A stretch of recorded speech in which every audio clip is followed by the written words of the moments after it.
Hi guys, in this video I'm gonna show you how you can change Shopify store location in Shopify. It's quite easy. Firstly, what we're gonna do, we'll just head over to settings. Then here you have option locations. As you can see here, once you open this locations option, you will able to see the option add location. And once we click there, here we need to enter the location which we wanna add. So just click on the pencil icon. You can just name your warehouse or name your location. I'm just gonna type here sample location and just click on done. Now here we need to again click on this pencil icon just next to address, and here we need to fill the information, like just set the location. In my case it would be United States, so just let me scroll till the end. Here it is. So just choose the country.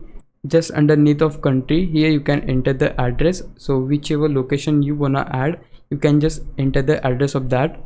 You can also mention city, state, as well as zip code, and also there is option to enter the phone number. Once you do that, just click on save. Now at this point you can see that the location has been successfully added here. So just here we need to click on save again.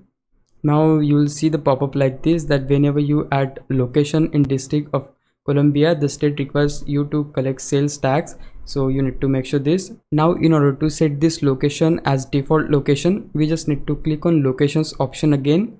Then the main window will open, and just right here we have the option default location.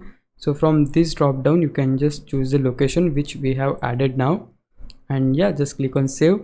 And from now the default location is also changed and all of your addresses are active. If you want to deactivate it, just click on that, and from there you can also deactivate the location and use the new one.